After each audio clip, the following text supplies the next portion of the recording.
Алхамдулиллахи Раббил Алямин, ассалату вассаляму аля Расулиллахи Мухаммадин ва алихи ва сахбихи аджмаин. Ассаламу алейкум ва рахматуллахи ва баракатуху. Аллах Субхану ва Тааля в Коране, обращаясь к нам, говорит: А'уду биллахи минаш шайтанир раджим. Ва ма арсална каблака илля риджалан нухи илейхим. Фас'алу ахля дзикри ин кунтум ла та'ламун. То есть, о пророк Мухаммад, о мой любимец, знай же, что и до тебя мы посылали пророков среди людей с нашими ясными откровениями, для того, чтобы люди получали знания. Если вы чего-то не разумеете, если вы о чем-то не знаете, у вас нет знаний, информации, то обращайтесь к людям знаний, то есть к ахлю зикр, к ученым, к тем, которые постоянно помнят об Аллахе, вспоминают Его и носят Аллаха. То есть у них в сердцах постоянно присутствует Аллах. Очень большое сожаление сегодня то, что мусульмане из-за незнаний сегодня терпят очень большие бедствия. Ввиду того, что у нас нету нормальных знаний по исламу, враги ислама, противники ислама, пользуясь этим моментом, нас подсаживают на разные крючки лжеинформации, лжезнаний, и нам навязывают какие-то другие принципы ислама, которых вообще не присутствует в Коране и которые не были определены пророком Мухаммадом, саллаллаху алейхи вассалям. То есть дошло до того, что мусульмане ненавидят друг друга, что мусульмане не подчиняются тем аятам, где говорится «Аль-му'минуна ихва». Они братья друг другу, они родственные души друг другу. «Аль-му'минуна валь-му'минат ба'духум аулия ли-ба'д». То есть второй аят, где говорится, что мусульмане, женщины, мужчины, они друг другу друзья. Они близкие друзья друг другу. Этот принцип забыт. Этот принцип сегодня извращен. И первые враги среди невежественных мусульман, самыми первыми врагами становятся его же собратья по религии. И доходит до того, что они оскорбляют, что они унижают другого мусульманина. И не то, что унижают, доходит до кровопролития. И вот эти люди, противники ислама, доходят до того, что эти убийства не только поощряют, но говорят, что если ты убьешь, о мусульманин, если ты убьешь другого мусульманина, то ты попадешь в рай. Но это вранье, могут сказать некоторые люди. Но разве убивший Хазрата Али ибн Абу Талиба не старался войти в рай, убив Али ибн Абу Талиба? Конечно же. Когда произошла битва при Сиффине, когда встали два войска мусульман друг против друга, войско Али и войско Муавии ибн Абу Суфьяна, то многие сахабы призвали их к миру.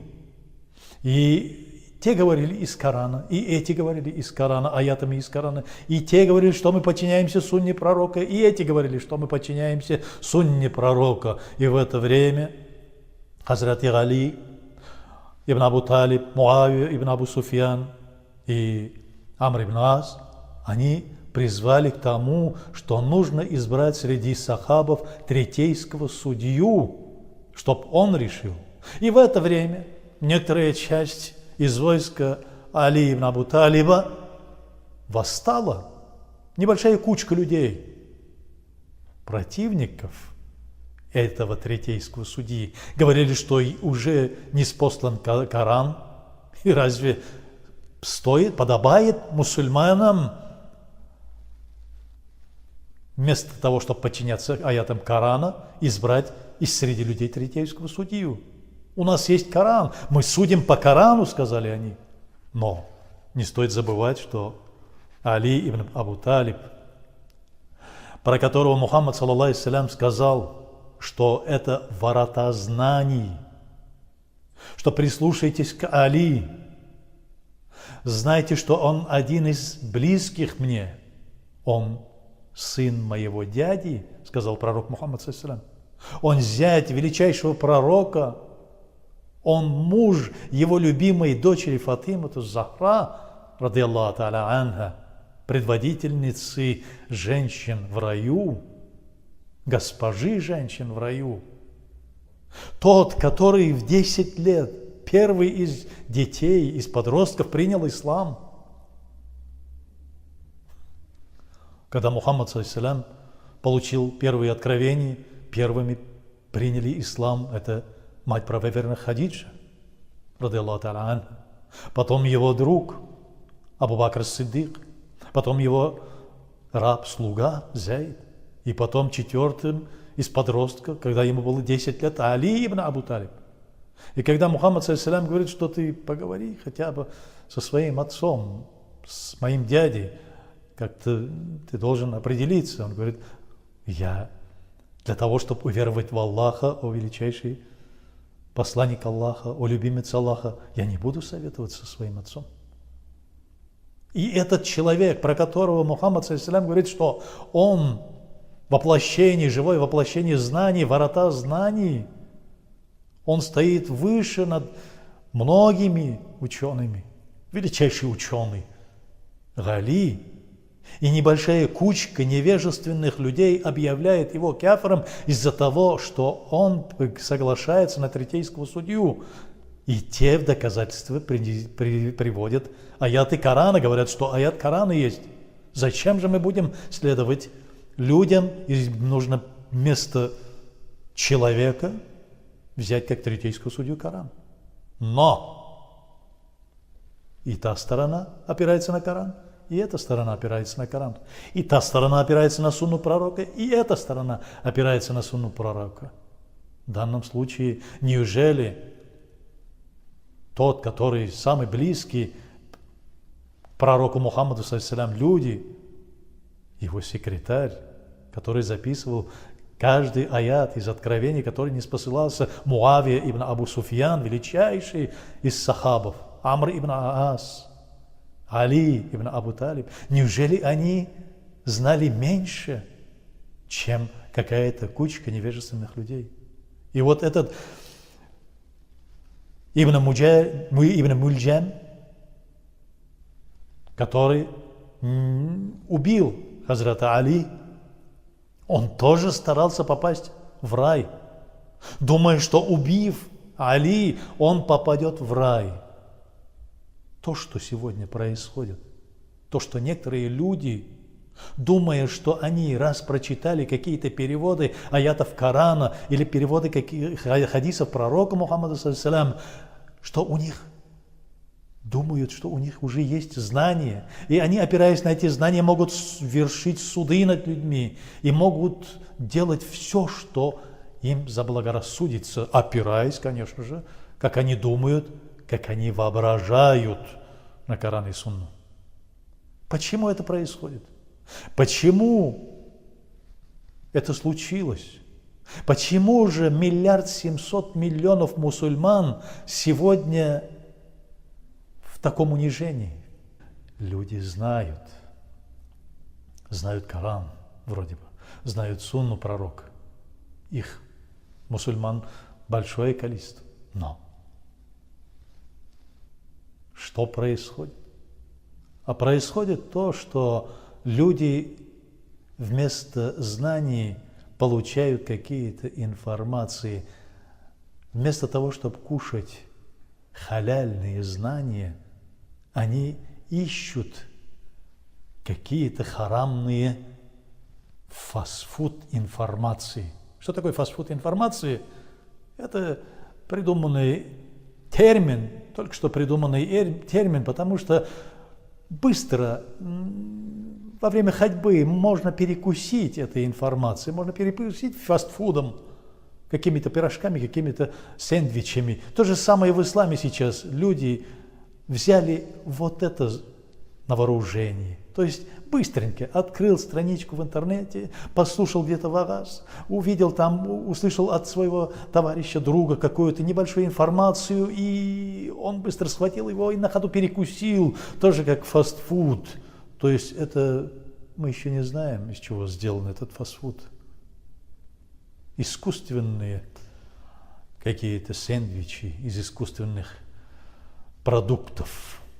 Разрешены они или нет, не разбираемся. Мы глотаем эти фастфуды, как бы не изучая их содержимое. Вот что случилось с мусульманами. Невежество. Из-за невежества сколько миллионов людей посещают хадж, знакомятся друг с другом, но остаются врагами. Почему же мы не изучаем ислам и забываем, что основных 8 принципов ислама должен придерживаться каждый мукалляф, каждый мусульманин? Когда спрашиваешь человека, мусульманина, он мультязим, то есть он с бородой, он с насупленными бровями, он постоянно говорит, что Коран и хадис, сахих хадис, он приводит далили, он приводит постоянные доказательства из Корана, из Сунны, из номер такой-то аят Корана, номер такой-то суры, номер такой-то сборник хадисов, номер такой-то хадиса. Но когда к нему обращаешься и говоришь, а какие 8 основных принципов ислама, можешь рассказать? Нет. Человек не может рассказать, не может объяснить. Не зная эти 8 принципов, основных 8 принципов ислама, как же мы можем сказать, что мы мусульмане? Как же мы можем сказать, что мы придерживаемся ислама? Что же за 8 принципов ислама?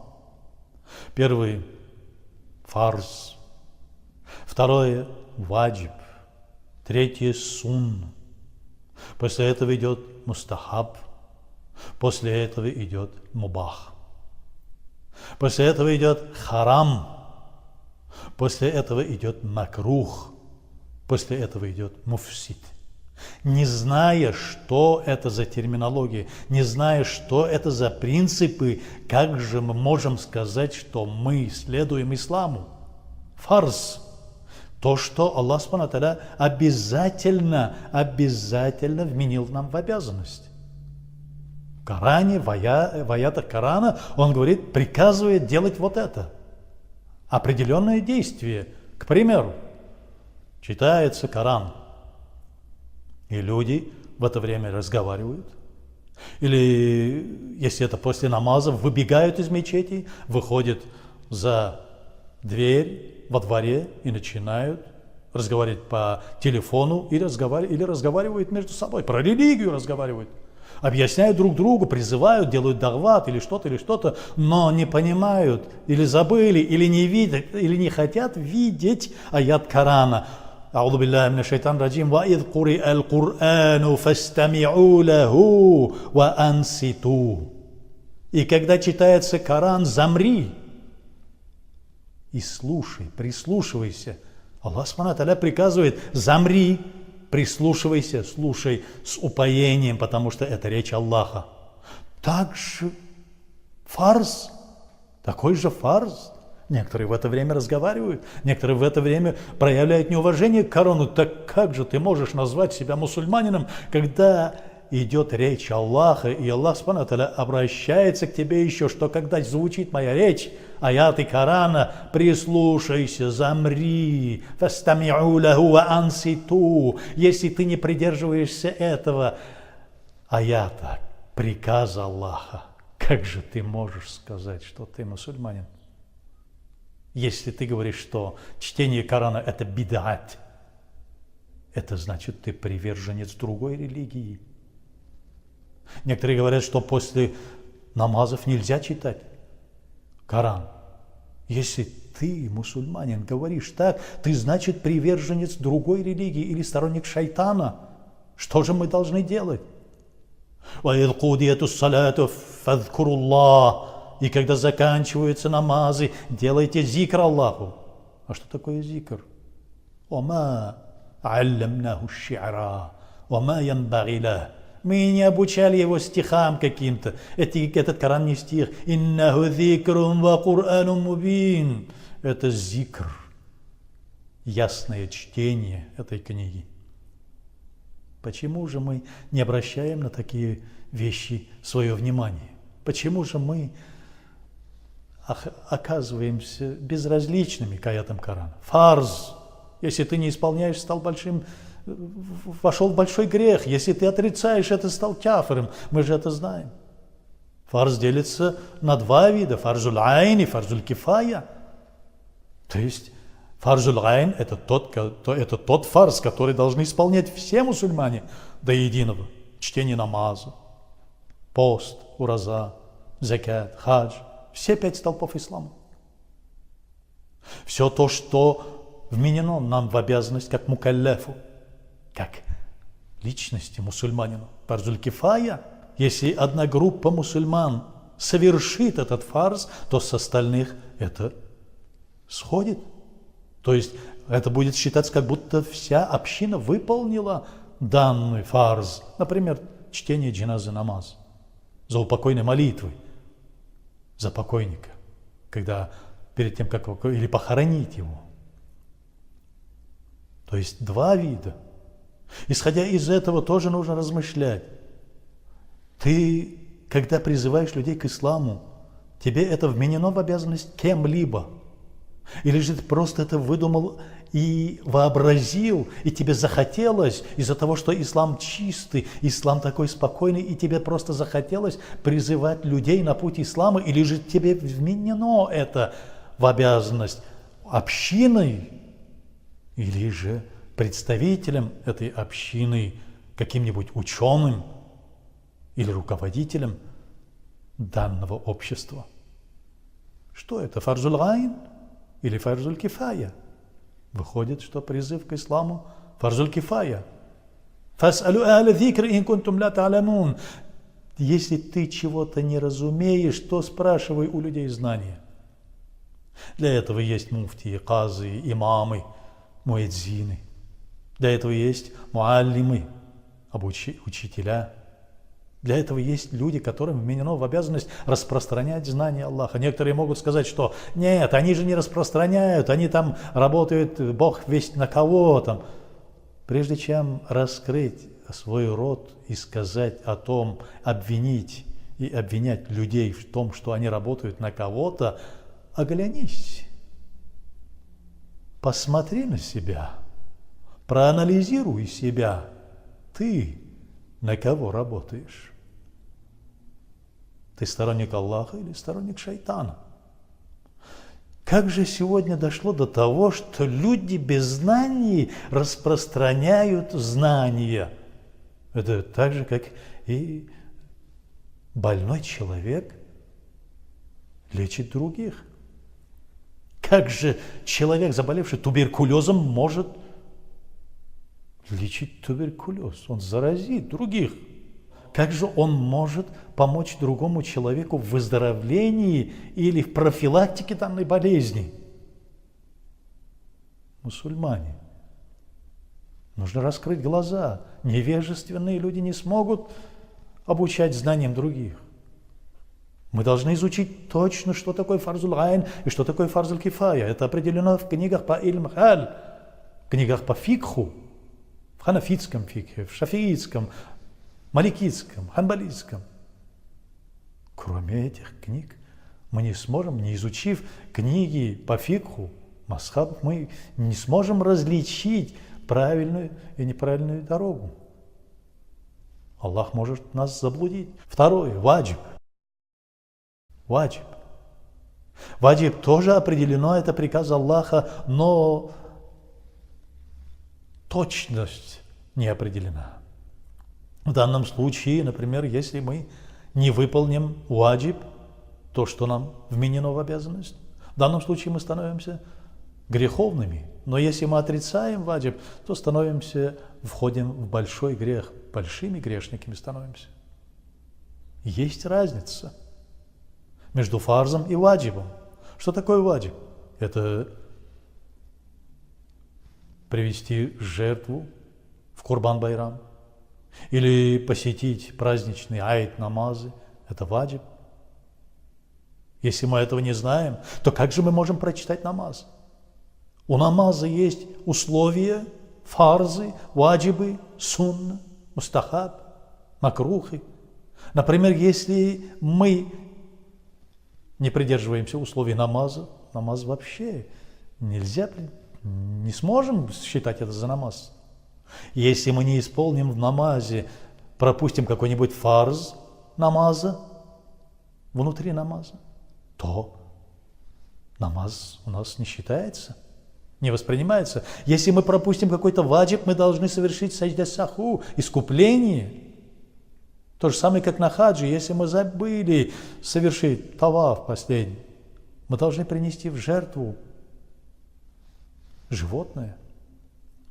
То есть некоторые, не исполняя какой-то мустахаб в намазе, какое-то поощряемое действие, считают, что нужно совершить саджда саху, или сунну, или пропуская сунну. Но ведь у каждого есть свои определения, у каждого есть свои места. Есть фарз на месте фарза, ваджиб на месте ваджиба, сунна на месте сунны.